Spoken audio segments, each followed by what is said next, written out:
আজকের ভিডিওটা একটু অন্যরকম।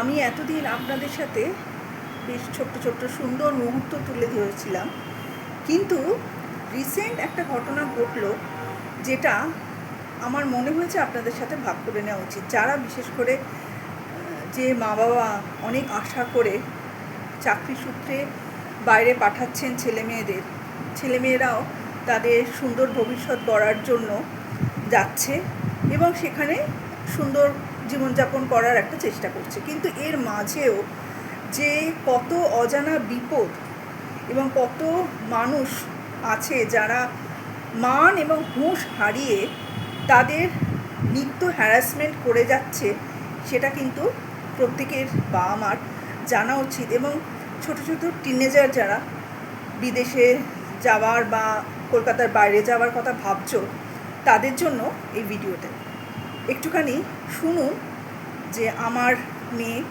সাথে কি হয়েছে এবং তার বন্ধু সাথেও কি হয়েছে। তারা একসাথে একটি ফ্ল্যাটে পুনেতে থাকতো।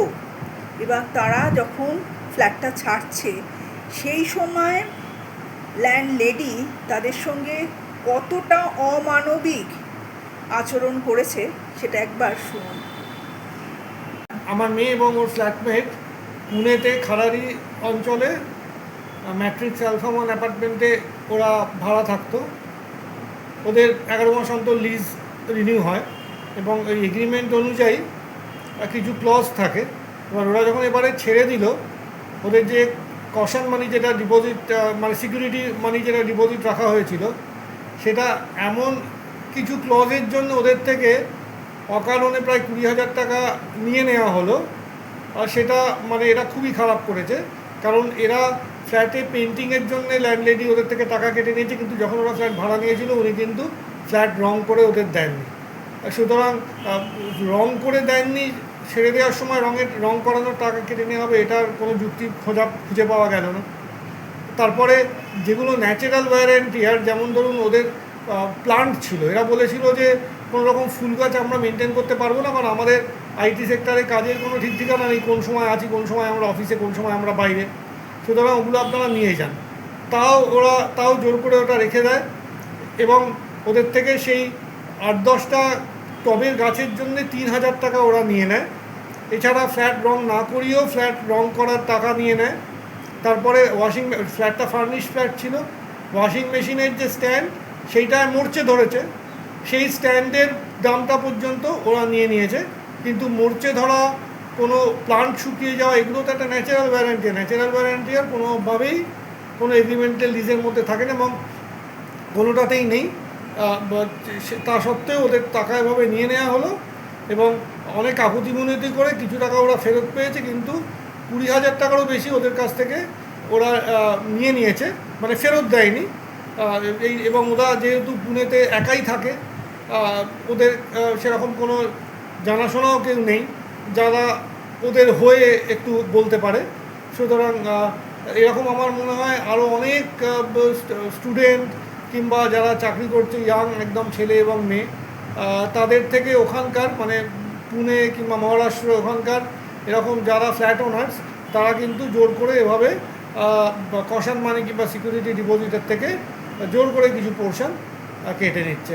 এইটা জানানোর উদ্দেশ্য এই সবাই যেন একটু সতর্ক থাকে এবং লিজটা যেন ভালো করে দেখে শুনে তবেই যেন ফ্ল্যাটটা ছাড়ে এবং ওগুলো যেন লিখিয়ে নেয় যে ফ্ল্যাট রং করে না দিলে, ফ্ল্যাট রং করে টেনেন্সি লিজ এগ্রিমেন্ট শেষ হলে ফ্ল্যাট রং করে তাহলে দেওয়া যাবে না, এমনকি ন্যাচারাল ওয়ারেন্টিয়ারের দামও কিন্তু কোনো টেন্যান্ট দিতে পারবে না। এইটাই বক্তব্য, সেইটা যেন সবাই সতর্ক থাকে। ঠিক আছে।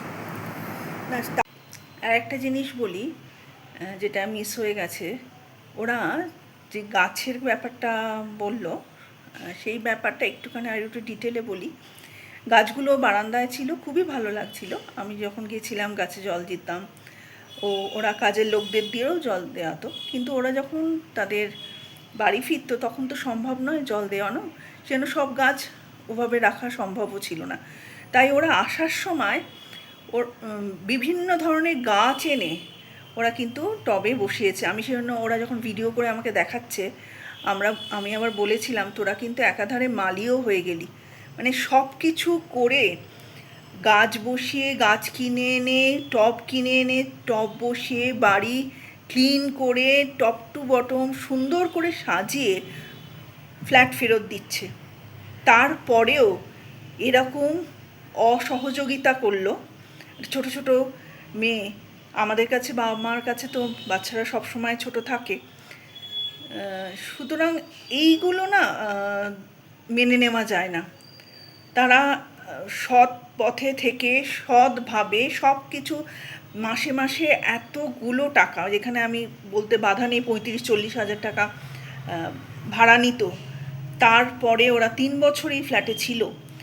যখন ছাড়ার সময় সেই ল্যান্ডলেডি বিদেশে বসে যে চারিত্রিক বৈশিষ্ট্যের পরিচয় দিলেন, সেটা একটা মানুষের পক্ষে ভদ্রতার মুখোশের আড়ালে মনুষ্যত্ব কীভাবে টাকার কাছে বিকিয়ে যায়, এটাই তার নামান্তর।